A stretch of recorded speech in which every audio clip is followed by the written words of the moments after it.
Hello. I realized as I was logging in that I'm always wearing a scarf in this group, but it's because the room I'm in is so cold.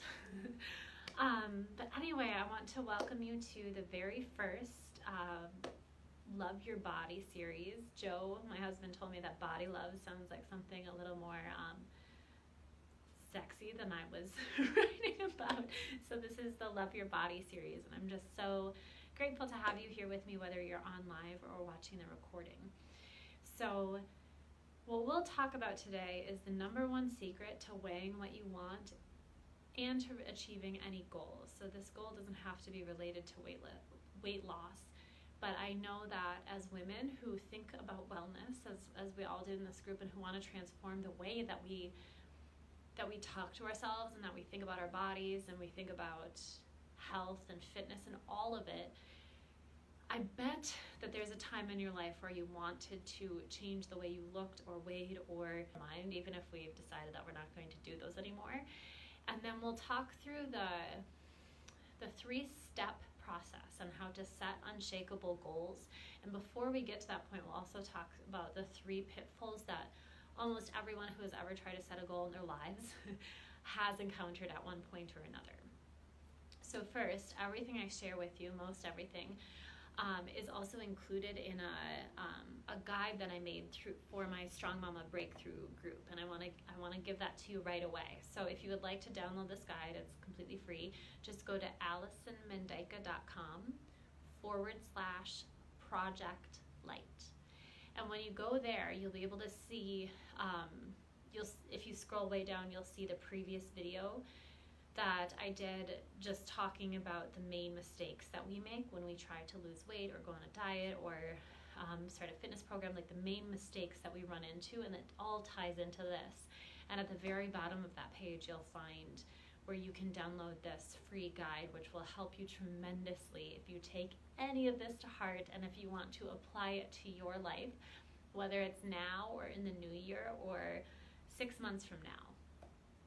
But first, the number one, let's dive right in, and feel free to ask any questions as we move along too, but the number one secret to weighing what you want, to achieving any goal that you want, is compassionate awareness.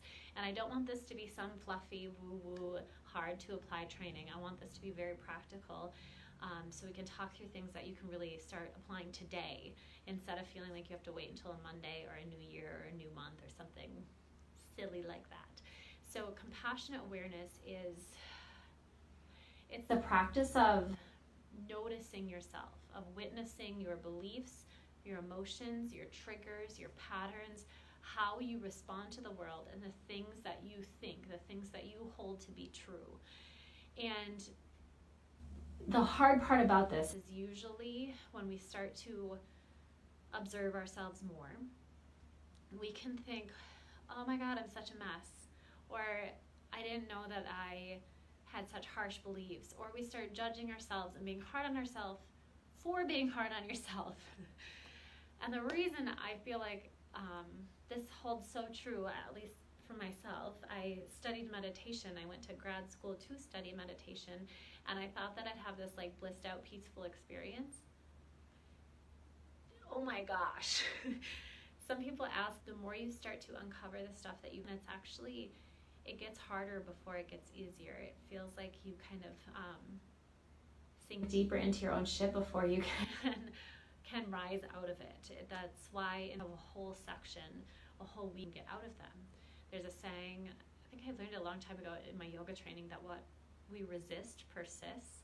So you've got to recognize these patterns. And I'll give you a concrete way to go deep into that. I tend to leave, for example, coffee mugs everywhere of lukewarm coffee, like all over my house, and then later on in the day it's this is gingerbread tea now or water all over my house. I've done it since I was a teenager. It drove my mom crazy, now it drives my husband crazy, and I do say that's just me, that's what I do. But once we're aware of something, then we have the power to change it. And I'll give you some concrete examples as we go through this. I want to hit on all the elements of compassionate awareness. So you witness, you see it without judgment, and you start working towards transformation by consciously choosing a path that serves you best. And this helps to choosing a path and choosing some form of structure helps you to, it frees you from the self-sabotage that probably has kept you feeling like you just keep falling off the wagon or keep getting stuck or keep running from obstacles. And it frees you from dis-ease. A lot of times we're sick and tired of feeling so sick and tired, and we know the thing or we know the direction that we need to move in, but it's so hard for us to do that because we're not looking at how we're stuck. So if we're able to witness, to release judgment, and then to start on a concrete, structured, compassionate path towards transformation, that's where the magic starts to happen, and that's where we liberate ourselves from the things that no longer serve us and tune into what will help us rise above and break through this stuff so we can be the person that we've wanted to be, so that we can live the life that we've wanted to live and love the bodies we live in finally, right? Finally. So within the goal setting guide, I have it pulled up here, and part of it is that, simply put, I just say it's time to get real about who you are, where you've been, and who you want to be, and then taking a fiercely compassionate path to get there. And that can begin today with this goal setting guide, or sometimes it helps to link arms with a friend and say, I need to make a change. I need you to hold me accountable. So I'm going to scroll quickly through this guide. If you don't want to rewatch the video from the other day, I highlight the 3 reasons, goal or some sort of effort to become the person that we want to be or to achieve even the smallest goal. One of them is lack of awareness. So without realizing our patterns, but also without, I was talking to somebody today about, and it was so fun to talk to her. We were talking about the breakthrough program, and she was saying that she feels like she listens to a lot of podcasts, as I do, especially when when Max is kind of playing by himself, or when I'm cooking, or when I'm driving. I just feel like I need some adults to be in my ears and to educate me. So she was saying that she listens to so many podcasts, and there's so many conflicting views on,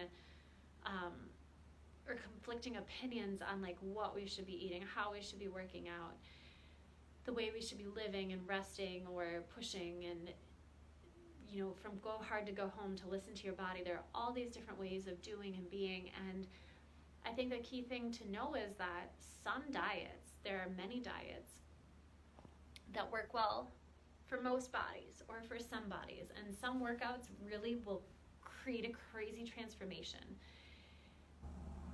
But there is nothing that is, there's no concrete path that works well for every body or every digestive system or every adrenal system, every muscular system.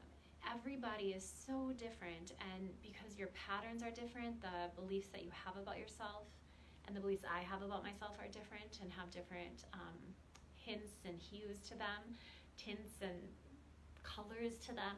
So whenever a red flag goes up for me whenever I hear somebody say this is the end-all be-all diet, or this workout will transform your body in 60 days or less, because in my experience, following a certain meal plan, following a certain workout program can work for a while. But usually, when we're feeling sick and tired of being sick and tired, we want a long-term solution. We're human, so we want it in the shortest time possible. So rather than subscribing to a very specific meal plan or workout plan or whatever it is, we need to become aware of what will serve us best, what will serve your body best, whether your body needs meat or your body could do without meat, whether your body really could soak up some cooked food and go for more of an Ayurvedic way of looking at food, or whether your body would really thrive on a raw food diet. I mean, these are extremes I'm talking about here, but every person is so different, and it's important to be aware of your body, your needs, and your patterns. So lack of awareness is probably one of the first things that we run into, and it's hard because we're marketed to in such a way of like, this worked for me, it's going to work for everybody that tries it as well. Or so-and-so lost 40 pounds, these are her before and afters, either too. And of course we want a simple path, right? Like, of course we would prefer to have a one-size-fits-all, something that will work for us. But if we did, more of us would be happy with the way our bodies looked, and more of us would be really, eating in a way that always nourished our body and felt good, and working out and having these self-care regimens that worked. But it's not that easy, because it has more to do with what you're eating and how you're working out. It has to do with what you believe about those things and how different inputs work within your body. The second big mistake that we make is we just begin something with fear. And again, marketing plays into this a lot, but we think, I need to lose 10 pounds by this wedding, or I really want to be able to fit into these jeans for the class reunion, or whatever it is. We think, or if I don't do it now, do it. Like we start things with this fear. Then when we are able to show up with love and compassion, and I'm going to talk more about, I'm going to go deeper into that, especially around the way that we approach whatever path that we take. And finally, the third mistake that we usually make is deciding that we're really kooky, and it feels really maybe woo-woo or strange to write your goals as if they're already happening to you. So if my goal was, I'll tell you, I have some certain goals in this in the PDF that you can download, but when we think about our goals in results-oriented paths only, if we say, I want to get to this end point, even if it's like, I want to reach the 60th day of this workout, or I want to lose 20 pounds, or I want to do this 10-day cleanse, whatever it is, if we're looking only at the end point, when we meet obstacles halfway there, this gap from where we are and where we want to be is going to feel so much bigger. The obstacles are going to be based in far more fear, and we're going to meet resistance in a way that's really hard to get through that. So if we're able to instead have a process-oriented mindset of where we are thinking, we're thinking about why we're doing this. Like, we're thinking about why we began, and yes, that's an endpoint, but that endpoint is just a marker for the next step in our journey. And I'll give you some more examples about how to get there, but you're setting yourself up for not just success, but just a lifestyle where you're living a different way than perhaps you're living now. If you're able to see this entire journey, obstacles, celebrations, and everything in between, as part of the process and part of a more compassionate, aware way of living, which will make you happier in general. Whether you lose the 10 pounds or not, you'll be able to see yourself in a different light. So now that we know these pitfalls, right? How do we put a stop to these patterns? And the 3-step goal setting guide, how we set unshakable goals, they relate directly to these pitfalls and kind of transmute them and turn them onto their head. So the first thing that we do, I'm going to tell you again the link for this, the link for the PDF, just in case you want to. I'm super visual, so I have it pulled up now. I like to look at it as I go through it. So if you go to AllisonMendica.com/project light, scroll to the very bottom, and you'll get the guide that I'm talking specifically about right now. But to break out of these pitfalls, or to at least see them coming, right? We begin with self-reflective work. And sister, this is the part that no one wants to do. You will want to skip this part, but this is how you make change happen. This is how you truly transform, truly. So we deepen in our self-awareness when we're able to recognize the tapes that we play in our mind. I realize that one of mine is like guilt, just like extreme guilt for any choice I make. And whether it's to spend time in this very room doing yoga, then I feel like guilty when my kid cries. I feel guilty when I'm with him and I don't do anything for myself throughout the day, then I'm pretty mad at myself. I feel like, because I recognize that guilt is like part of my DNA, I don't know if it's because I was raised Catholic or what, but I'm able to make choices knowing that I'm never going to fully make every piece of myself happy, but I also know that there are choices that I make where I leave feeling or feeling filled up or feeling nourished or feeling like, wow, that was a waste of my time. Like usually after I watch Netflix. I thought I wanted to relax. I don't feel relaxed. I feel all jumpy because Handmaid's Tale is freaking me out about how real it is. But by being able to recognize the tapes that I play, I'm able to start making different choices, and that pattern has been changing. I've over the course of probably a year, I've been feeling less like the guilt start to pull away because I've admitted that it's there. And when we start reframing the stories we tell about ourselves as being good or bad, like I'm good when I eat this food, I'm bad when I eat this food. I'm telling you, I had a client, I didn't know what to say. I feel like she said, I've been such a piggy this weekend. And I was just like, what grown woman talks to herself? Like what are we doing as a society where people can talk to themselves like this? But then I thought about the things I say to myself, and they're the same thing coded in different words, right? So instead of backing up, instead of having such black and white thinking, like I'm a piggy when I do this, I don't know, I'm an angel when I do this, being able to back out of that and having a more colorful view of ourselves and just being able to see the range of how filled up and nourished I feel when I go on a date with my husband. And maybe we have a glass of wine and some pasta, and that's a different kind of nourished than when I have like a green smoothie in the morning. And those types of nourishment both feed me in different ways and different angles. But one is not good and one is not bad. They're different, and being able to recognize what serves you and what doesn't from one moment to the next requires self-reflection or requires that level of awareness, so that you can acknowledge, if your big goal is changing the way that you feel about the way that you look. In other words, weighing what you want, whatever that is. Maybe it's acknowledging the when, the where, the why, and the how of what you eat rather than so much of what you eat. We all know that we should eat more whole foods and less processed foods. But again, if that were that easy, we'd be able to change that immediately.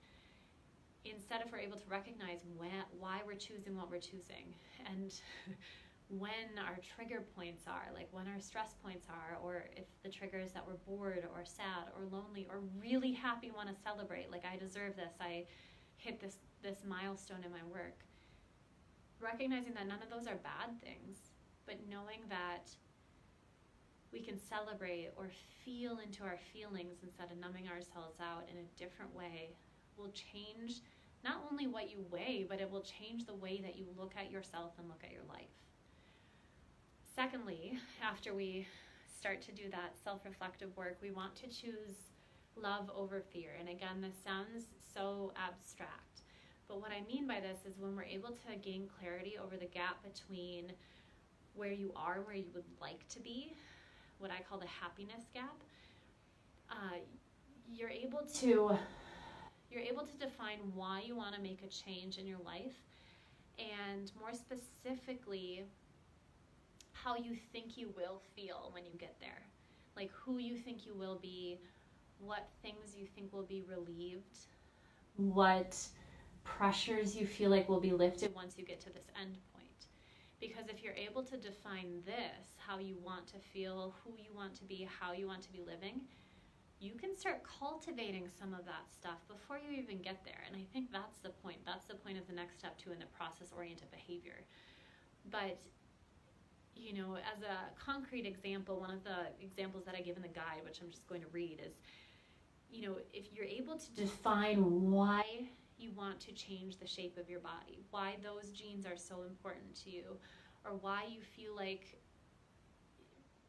quitting chocolate for a month or quitting the red wine for a month will make a difference in your life. Like, what is underneath that? Because it's never about the chocolate, it's never about the wine, it's never actually about the genes. It's what we want to feel within or without those things. And recognize these desires, again, isn't wrong. It's just important to state and understand the desire behind your goals. And to be able to define your desires out loud allows you to develop a much healthier holistic, whole person perspective. And that perspective leads to intentional action instead of just blind action where I'm following this plan because somebody told me to, and I'm just like having a Hail Mary moment where I want things to change.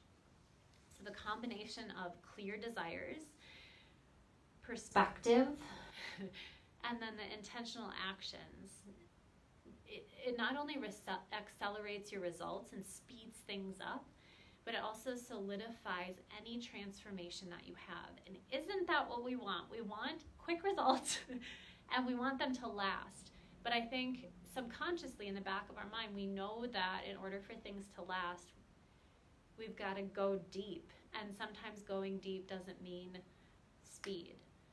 But again, in my experience, once I do the deep internal work, then when I start, things happen at like the inertia is bigger, I think is a good way to put it, where things happen there's more of a momentum behind me. And I don't think it's that results necessarily happen faster. I think it's when I hit a roadblock or have a really stressful day or month, God, lately, I'm able to stick to what I want to stick to because I don't have the fear that's pulling me back or the ego that's pulling me back saying you can't do this, or the resistance really hitting hard. So I hope that makes sense. The final part is that process-oriented mindset. And in this guide, I have an exercise for you where you write your goal as you see it, as you want it to be. So maybe my goal, I haven't even thought of what goals I want to set for the new year, to be honest, because I feel like, how is it December already? But I know that one of my goals is to return to doing yoga on my own, because I've had the great honor of starting to teach more classes in the community. And I teach 10 classes a week now, which means that I barely do any movement for myself.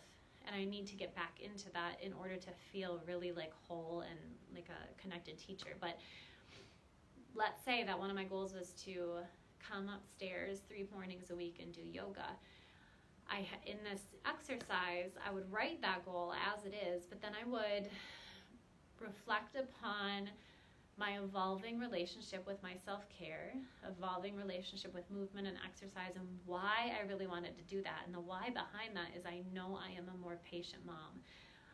Having a 2-year-old is, there aren't words. I mean, the negotiations that we go into and the patience and the follow-through, all of it, I know that I'm such a better parent if I just have time to myself.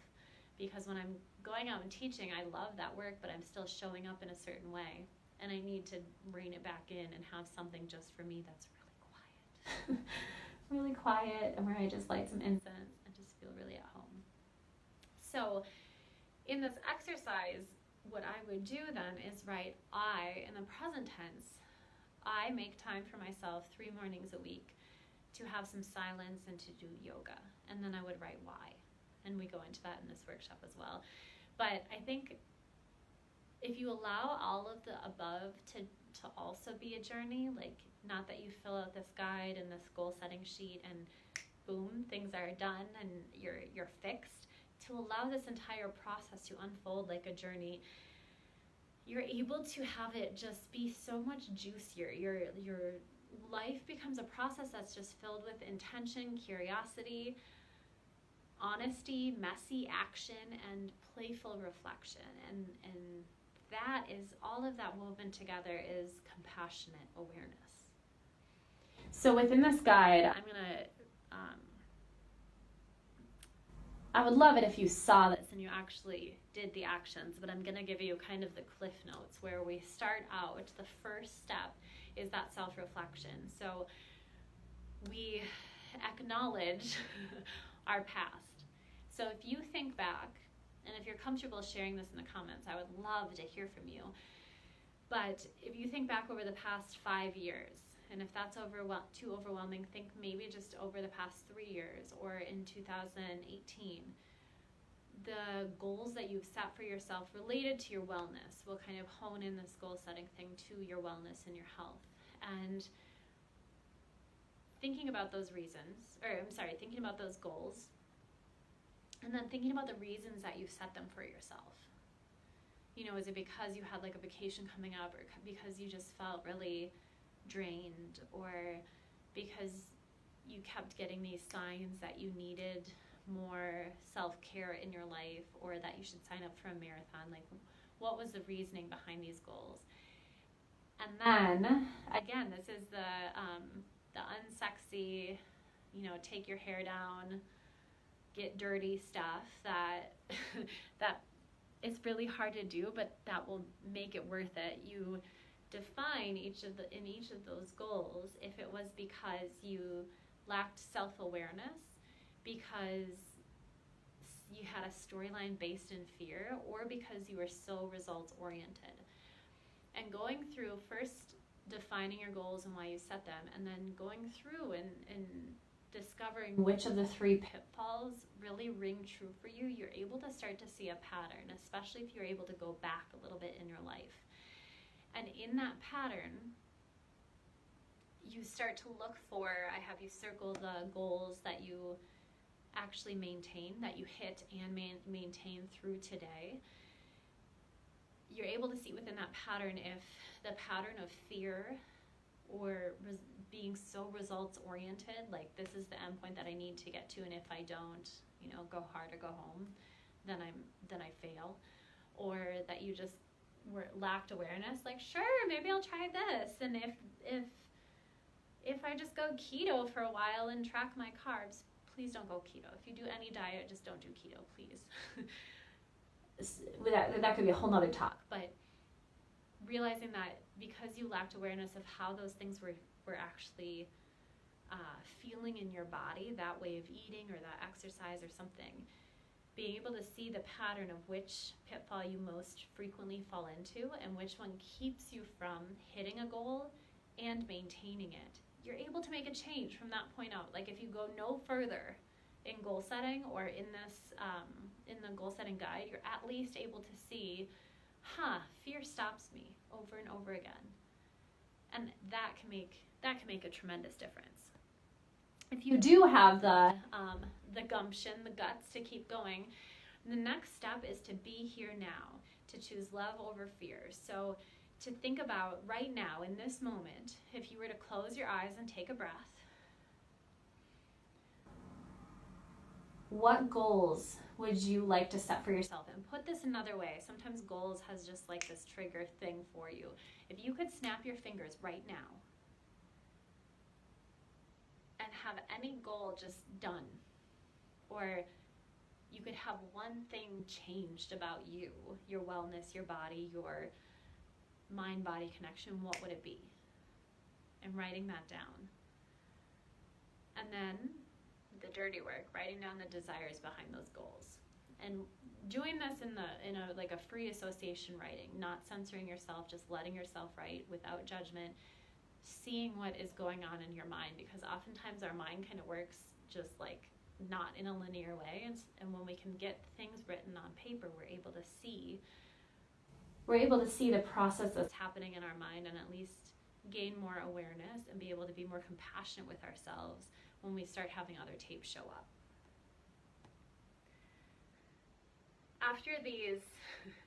After you write your goal, or maybe just a couple of goals, or a couple of, if I snap my fingers and I could get this to happen, this is where I'd want to be. You'd write then 3 to 5 things you know about how you relate to this goal. So for example, within my breakthrough program, the first iteration of it when I ran it in May, we called it the VIP experience. And the way that we start out the breakthrough is just a really simple breakthrough formula where we make tiny changes, really subtle but powerful changes in 4 different pillars of wellness. So for example, one of the pillars is nourishment. So rather than saying drink 100 ounces of water a day, because I was talking to somebody this morning, if I set that goal to drink 100 ounces of water a day, it gets to the end of the day and I'm like, I don't want to be peeing all night, so I'll just try again tomorrow because I've only drank like 4 ounces of water. So instead, one of our goals is to drink something like a cup of water or 2 cups of water every other hour. Like something, just really small increments, but the intention for the whole breakthrough is to weave elements of wellness into your life and elements of awareness and compassion, so that the breakthrough and the transformation is that this is your life. Not that was a diet, but this is the way that you live. But one of the other pieces that makes a big difference when people do it, but I think it's just hard for us to commit to doing, is to take 3 breaths. That's it. 3 breaths before we eat anything. And I know that 3 breaths feel like forever, but they're really like under 20 seconds. But taking 3 breaths takes you out of the, I've just got to grab this, or I need some energy, or fill up my coffee cup, right? It takes us out of that rush and that fear or resistance or pattern or blindness, ignorance, really, and it puts us into this moment. And I think, my goodness, I think that plus the nourishment journal that we go into, I think that's one of the biggest changes that people see, and they see just weight melt off after that, because they realize that when they reach for, I have a chocolate wrapper right here. This is real life. When they reach for that chocolate, if they take 3 breaths before having it, it's almost like they might still go and have the chocolate, but it's almost like they filled up with what they thought they needed in that food. And the same can be said for so many other things in our lives that we have patterns around. But coming back to saying the 3 to 5 things you know to be true about this goal, again, we'll stay with the weight loss goal, because I think that this can relate to a few of us at least. If your goal is, I want to lose 10 pounds, and I know I need to change the way I eat. If you know about yourself that you absolutely hate following meal plans and resist them, or that you hate cooking, but you know that pausing to take a breath before your meals makes a difference, you don't have to change anything from this point on, but that is the most helpful information you can have. It's more helpful than knowing how many calories are in something, or whether you should eat this and not that. That is helpful, incredibly powerful information to have as input into your system before you set the action steps for your goals. Another thing that I've heard people say is, I want to lose 25 pounds, but I know that if I step on the scale and if I focus on the weight, I just get discouraged and it never happens. Or if I see the weight starting to peel off, I think, oh, I can eat whatever I want because that the other day and that worked. So just knowing that, so maybe you get rid of the scale. Maybe you send the scale to your sister's house or your mother's house for a while, and you just don't use it. Because if we can identify the things that don't serve us, that don't work for us, we can make a change, right? Like we can take that off of that weight off of our shoulders. A final example is, as far as it comes to workouts, it seems like there are some people that just love to know exactly what to do and what to follow. And there are other people that are like, if someone tells me exactly what workout to do, like 5 days a week, I know that I'm going to get to like day 3 and start hating the person who told me to do this. I'm going to start hating the workout, even if I love it in general. I just don't want to be told what to do. Again, helpful input and information so that you can start resisting. You can start noticing when red flags come up of you wanting to commit to something that you know doesn't serve you, doesn't serve your mind and your body and your heart. And then finally, within this be here now step, writing, free association writing, what are you afraid of? So when you think about working towards and achieving these 1 or 2 really special, sacred goals, what kind of fears pop up in your mind? And being really honest with yourself. So listing all of the fears that swirl around this goal, and then using the space to transmute the fears, so to almost flip them on their head. So I'm gonna read you the example that I use within this guide. And an example, and I've heard this fear, and then I took the liberties of transmuting this fear. But I'm scared that if I can't lose this baby weight now, it'll just cling to my frame forever or make it very difficult for me to conceive again. So a way that we could transmute this, because that's a legitimate fear. I mean, especially if we're so like Instagram and social media focused, we see all these people sharing how they lost the baby weight, and I have participated in that, and I've always tried to do it in a way that doesn't suggest that someone else should take my path, but I know that I've probably really prickled or touched some, what's the way of saying that I've annoyed some people, and it's a really hard line to walk. But if we're so focused on the culture where we can compare ourselves to others. It can be so hard. So if we can instead turn the sphere on our head and say, I know that if I focus on the sphere, I'll be too cautious and blind to take the steps my body needs to release what's no longer serving me. So my intention is to love the crap out of my body right now. I will look at myself naked in the mirror after each shower and say out loud, you are exquisite. You are the strongest woman I know. You are beautiful just as you are. You deserve to be treated with respect, love, and all kinds of joy. I love you just as you are. Now again, that's like the breathing before meals. That makes my heart beat faster. Like, I feel like if every woman could do that in the mirror, we would just be so much kinder to ourselves, thus to each other and the world. But that would probably take less than 20 seconds, right? After each shower. And I only shower like 3 times a week. Today was one of them, but still.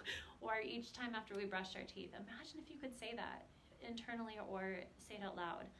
Like, how would that change things? That would change things tremendously, that little change, that little shift.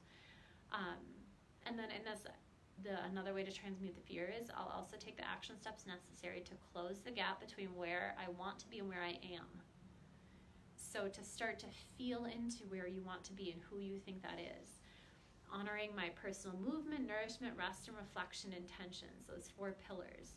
I choose to make these elements part of my life, not because I'm afraid I'll never lose the baby weight, but because I'm in love with this body and I want to give it every damn thing it needs to thrive. When we are able to see the fear, when we're able to shine a light on the fear, it goes away. And it doesn't go away like that. It just starts to fade because fear is just there for us, protecting us. It's there to say, I'm afraid that you are going to get hurt, or I'm afraid that you are going to go too deep into one path and your feelings are going to be devastated when you do. It's there to protect us. So when we're able to say, I appreciate you, fear, but I don't need you, that's when we're able to take a right-hand turn and make a completely different decision. And then finally, the final step is shifting into that process-oriented approach. So asking, how do my goals right now reflect a process-oriented mindset? In other words, what actions am I actually taking right now to work towards that goal? Because if I see this goal as a thing I'm going to start on Monday or the beginning of the month or the beginning of the year, I'm only going to feel, whether it's subconscious or consciously, I'm only going to feel and start to internally calculate the things that I'm doing right now that negate that goal or that hold me back or pull me back further against it. So if I can start to do just little things right now, I kind of lift the resistance that will happen on Monday when I think I'm going to be ready to start. But again, it gets tougher and tougher when we can count the things that we've eaten this weekend or the ways that we haven't worked out for months or weeks. If we can instead start moving in that direction, even if it's just loving up your body internally, the change happens. So this is where the compassionate awareness, goal setting, that final step happens, where we take a breath. You'd read back your answers. It's important to actually do the writing on this and to take action and apply it. And to rewrite your goals again, but with a self-aware, love-based, not fear-based, and process-oriented mindset. And being as clear and specific as you can. So each and every day when you wake up, you can read this goal to yourself. And each and every day when you go to bed, you can read this goal back to yourself and say, I am working towards this. I am this. I am doing this. So I would love to know from you, whether you're comfortable commenting or sending me a message, whether you're watching this live or watching the recording, just what really hit home for you today, and what goal or intention do you want to work towards in this way, where you're starting to look at the fear behind it, or the length of time you've been setting goals like this, and what has been getting in your way. This is such a powerful process, and I so strongly believe that every woman and man who has ever felt uncomfortable in his or her own skin just deserves to know that, A, you are enough just as you are, and there's you are so worthy of the energy and the time it takes to grow. Because that's what we're here as humans to grow. We're not here to be stagnant or to be hateful to ourselves or to others. I just think about the current political situation. I just go into this whole big soapbox ramp about how if we liked ourselves better and if we were kinder to ourselves, I really believe that we'd be kinder to the whole world. But I won't. But if you're able to kind of sink into who you are and who you want to be and start living as that person, I think what we'll all realize is the gap between who we are and who we want to be actually isn't that big. It's just convoluted with all of the things that we believe about ourselves. It's like our beliefs and our stuck habits are getting in the way of us being this person. And if we can lift some of those, the resistance becomes lighter and the inertia becomes more, there's more positive momentum for us to work towards the person we want to be. And all of a sudden you become that person. And all of a sudden the transformation has happened and we are living our truth with far less guilt and far less fear and far less resistance. So again, the goal setting guide is at AllisonMedica.com/Project Light, and I'll put that in the comments below. And within the breakthrough program, this is actually in the 4th or 5th section, this guide. It's straight from that breakthrough program, and it's just one of the most powerful sections, but it's specifically, I'll be honest with you, it's a 40-day program, so a nearly 6-week program. It's towards the end because we are able to develop all of the self-awareness in the first couple weeks. We start making small changes, and then you set really conscious, intentional goals. But as you're working towards those goals, you start to recognize the obstacles that come up, and we talk through these in our weekly goal setting, our weekly coaching calls. And being able to talk through them in a really small, intimate group, it allows you to kind of, there's a power in writing things down, and there's also power in saying something out loud to someone other than yourself, because people, I think the first thing that happens is other people can just see things that you can't because you're so stuck in your head. That's my experience of my head. And the second thing is, once you say something out loud, sometimes in the moment you're like, oh, that's why I feel that way. Or that's why I've been doing this to myself for so long. Like, I didn't even know that was part of my story. So it's just important, if any of this rings true for you, it's just so important to give yourself space and time and grace to do the work, to carve out a little bit of time for yourself each day to do this self-reflective work, because then when you do decide on a workout program, whether it's, the daily burn or hopping on a treadmill or getting a gym membership or going to yoga, or doing free YouTube videos, whatever you decide, you're able to do it with so much more clarity and true excitement, not the excitement that fades after day 3 when you're sore as a mother, but the kind of excitement that sticks with you. And when things come up, when obstacles hit you, you say, oh, yeah, but I know this will make me feel better. I know this will help me on my journey. So, yeah, I would love to know what hit home for you. Send me a message or comment below if you're feeling brave. And if you want any more information about the Breakthrough Program, we're beginning January 22nd, which if you look it up, it's a Tuesday, because I and I think a lot of people in this group are just so done with starting on the new year or the Monday or the first day of the month. We're starting on a Tuesday, mid-month, midweek, because we are immediately, the minute we begin this breakthrough process, we're breaking through that cycle of saying, I'll do this when. Instead, we become this person. We're becoming this person from the moment that you sign up for the breakthrough, because I have certain fun things that we do together before the breakthrough even begins. So if you would like to learn more, just comment breakthrough below or send me a message, and I will be so excited to share all of it with you.